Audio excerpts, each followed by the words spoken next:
Alright guys, welcome to Ronald Junior TV at this is the 5th day of our strike here in Cargill Dunlop at kasama siyempre natin yung mga Pilipino na nakiisa sa strike na ito.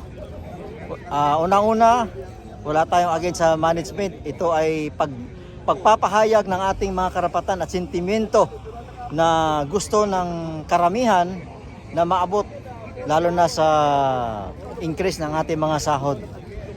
Ang sa amin lang ay maibigay yung nararapat at siyempre yung dapat sa mga manggagawa na nagtatrabaho, lalo na alam natin na napaka-injurious, marami ng mga history na injury, na disable dito sa company.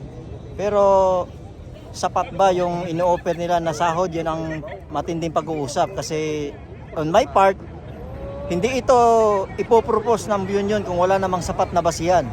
Kasi siyempre binabalanse ang lahat ng mga bagay-bagay bago magkaroon ng ganong proposal. So kasama natin ngayon ang ating mga kasamang mga butcher at siyempre may mga alam natin marami pang mga Pilipino dito na mga temporary foreign workers. Kagaya po namin mga na po kami dito, permanent resident.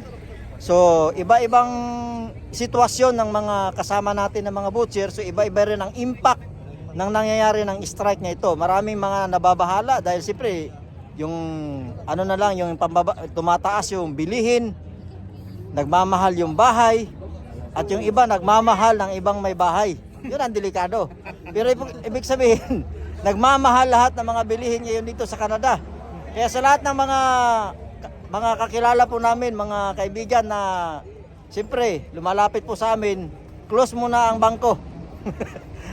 Wala po kami, naka-strike po kami, wala po kami trabaho ngayon. At siyempre kasama natin sa likod ang mga matitimbay sa fabrication. Boss Alvin. Yan. Brian. At ipinapaalam lang po natin sa lahat ng lalo na sa mga Pinas. Ang inisip ko kasi yung mga may mga butcher kasing na-hire ng company na nandun pa sa Pinas. At supposed to be nung last May 26. Meron na sanang paalis. Nung nakaraang kasi supposed to be this week may parating sana na 6 na mga bagong butchers dito sa Ontario. Kaya lang nagbago yung schedule nila, wala mo ng flight schedule kasi nga gawa ng nangyaring strike dito. So maraming impact ito lalo na sa iba, siyempre ang pagtitipid at ang mahirap kasi yung bahay kasi kung mo nag-strike di naman bababa yung babayaran mo, same pa rin. Yung sasakyan, may mga expenses tayo rito, kaya nababahala po ang karamihan sa atin. Kung kailan ito matatapos, hindi namin alam. Only God knows. Only God knows. At siyempre yung union, saka magkasundo yung union, saka management. Na-postpone na yung flight mo kayo magalit sa amin. Yung mga na-postpone. Para sa atin to. Yung pinaglalaban natin, hindi lang para sa amin, hindi lang para sa inyo, kundi para sa lahat. Para sa lahat. Kung kailan ito matatapos, kaya nasabi ko, hindi namin alam. Ang gusto lang namin, matapos ito ng maaga para everybody is happy. Dahil sabi ni Enrile, gusto ko, happy ka. Yan ang sinasabi ko.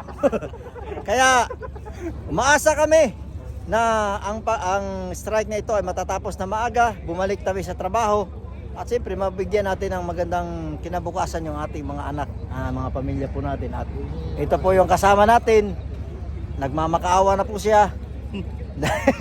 Wala na pong pantagay sa Friday at saka Sunday, Sabado. Pero okay lang po yan dahil ito naman ay gaya ng sinasabi ko, wala pong masama na ipaglaban ang ating karapatan. Basta wag lang tayong lumabag sa batas. Remember that we live under the rule of law. Dapat sumunod lang tayo. Huwag tayong mangharas.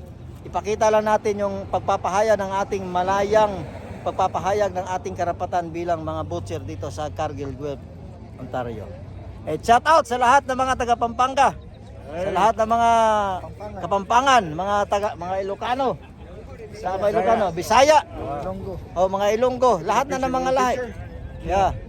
And some of our guys are working here for the strike. Join us. Keep the good works. Okay. Thank you guys and God bless us all. Comment.